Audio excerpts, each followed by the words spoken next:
Sure, I can work at an inbound call center as long as I get one call an hour and everyone's nice to me. And the phone call lasts all of 5 minutes because it's something super easy. But that's not what it's like working at an inbound call center. It is white knuckling it, tensing up every time you answer the phone. Are you going to yell at me, or is this something super easy or nice? I don't know. It is somebody calling you and saying their husband just died. I need to switch the policy over to my name. And you're like, can I even say to make you feel better right now? I can't. It's just not a good job for a sensitive girly like me. I am sensitive and I am a Cancer. I can't do this. Okay, story time. Okay, boom. Story time. Call center job edition. Yeah. Okay, there's this well-known call center in South Florida that a lot of people don't work at. If you know, you know. And a couple years ago, I was working there. Actually, it's been more than a couple years ago. I was like 19, 20. So we was up in there, boom, whatever. So it's a lot of us in there. A lot of people I know from high school, a lot of people I know from around the way, whatever. And specifically my team there in the call center, we had everybody has their own team, like people you're hired with and training with, whatever. So we're pretty we're pretty close to each other. It's like probably 10 of us, and we're all super cool. So we was talking, and I'm not gonna say his name because he might see this. We was talking, and then he was like, "Yeah, man, when I first left my country, man, like I was so happy when I first left my country, I was able to come to the U.S. Da da da da." And he just basically told me, his story. He got to that one specific part that he felt like he had to share with me. I'm not going to say the country, because then, you'll see why I'm not going to say the country in a minute.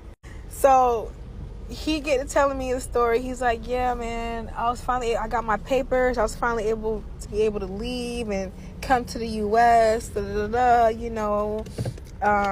and the thing that hurt me the most was leaving my cat behind. Like, I had a pet cat, and he was like, the thing that hurt me the most was leaving my cat behind. Like, I had a pet cat, and I love that cat so much. Like, he was telling me the name of the cat and everything. Like, he was like, I love that cat so much. Oh my God, I was crying. Like, when days leading up to me about to leave, and I was saying bye to my family, my friends, everything I know, that part was what hurt me the most. That's what he was telling me. So then he goes, so you know what I did? And I was like, what you did? He was like, yeah, so I know, as soon as I leave, I know you're not going to take care of my cat. And I'm like, what you mean not going to take care of him? You said you leaving your grandparents there, right? And some cousins, tell them, you can send them money for cat food. You can send cat food over there. Tell them to continue taking care of your cat. And eventually, they could probably travel with the cat, and they could probably come home to you. I'm a pet girly. You know what I'm saying? Find a way. He was like, nah, I mean, they're not finna take care of him. Once I leave, they're gonna eat him. And I'm like, what are you talking about? What the fuck? Why would you fucking eat the house cats? What? And I already knew it was going because I heard rumors about this already. So I was like, hell no, this has to be unreal. So he was like, yeah, I know they're finna eat him. So you know what I did? I was like, what? He was like, I decided to just eat him myself. This man looked at me in my face in the middle of this call center while we in between calls to tell me he ate his pet cat. I told this story over and over again to several people throughout the years, my friends, my close friends, my boyfriend knows the story. Because I still cannot accept that story.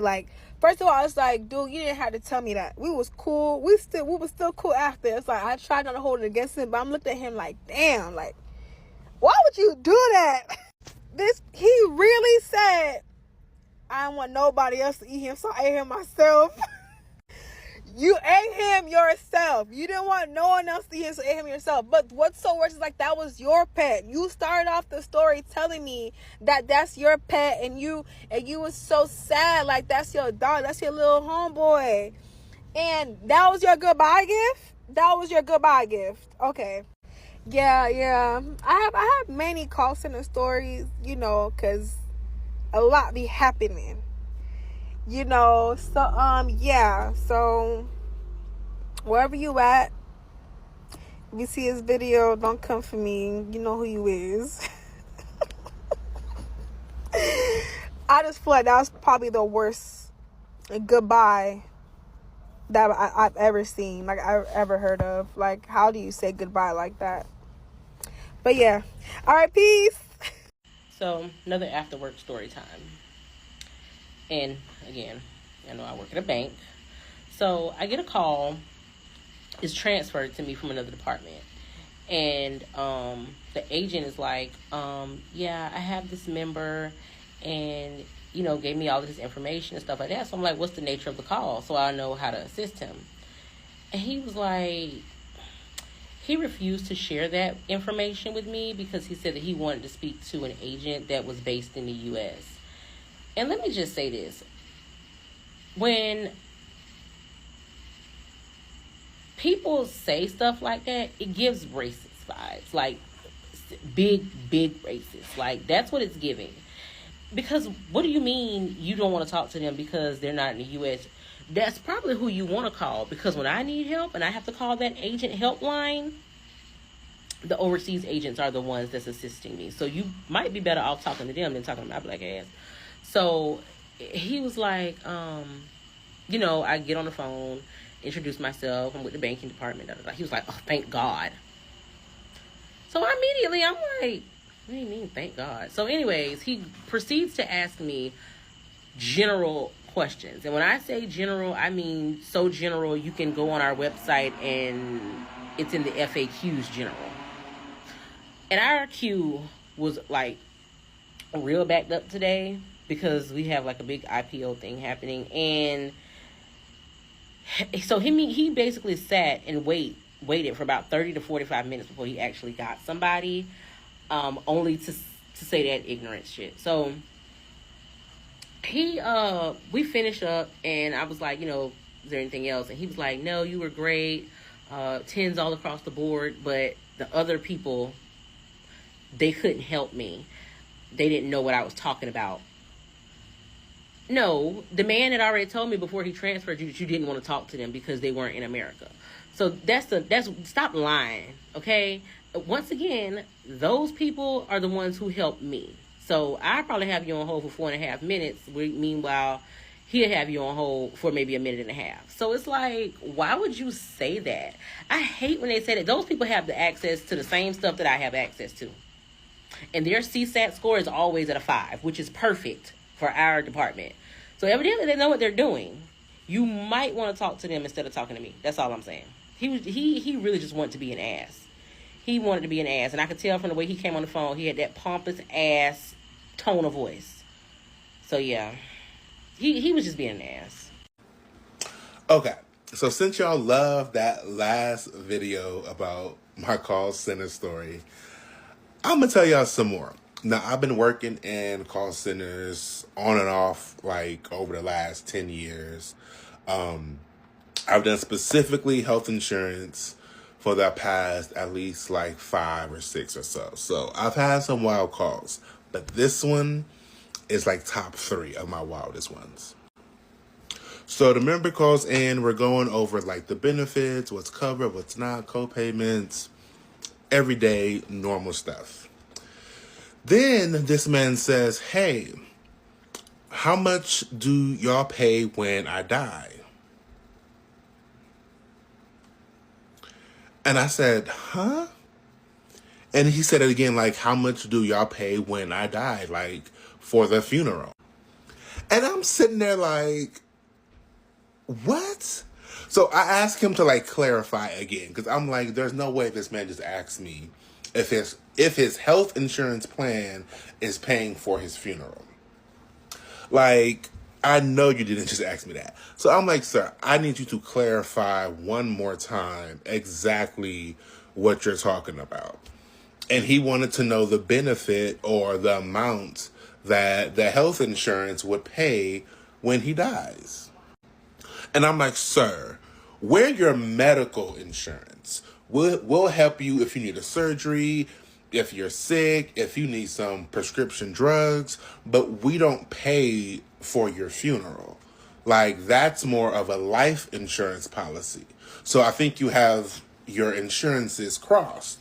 You're asking about life insurance. They typically pay an amount once you pass away, not your medical insurance. And here comes the typical, I know what I'm talking about, and yada, yada, yada, yada, yada. I heard that y'all pay for funerals because my friend passed away, and y'all cut him a check. Da, da, da, da, da, da. And he's yelling and yelling, and I'm sitting there, and I'm like, sir, we did not pay for that man's funeral. If we cut checks after he passed away, it was for services that he got while he was still alive. After you pass away, sir, you no longer have medical insurance. It only covers you while you're alive. He's, no, that's not right. I know what I'm talking about. And I'm just like, sir, I'm going back and forth with this man for a good 10 minutes, trying to explain to him the difference between life insurance and his medical insurance. And I'm just sitting there like, I don't understand how some of y'all just don't know basic things. How y'all don't know the differences. Like, Google is free, people. Google is free. It is completely free. Needless to say, that was probably one of my craziest calls. A man asking his medical health insurance to pay for his funeral. And then, mind you, I asked him, because at this point of the call, I'm being an asshole now. I'm like, well, sir, are you dying soon or something? Like, is something happening? And he's like, no, but I'm getting old. But when I do die, I want to make sure that it's paid for. And I was like, well, sir, you might want to look into a life insurance policy. That is who pays for that, not medical insurance. He still left unsatisfied, and he gave me a bad score on our survey saying that I didn't know what I was talking about. But yeah, another day at a call center.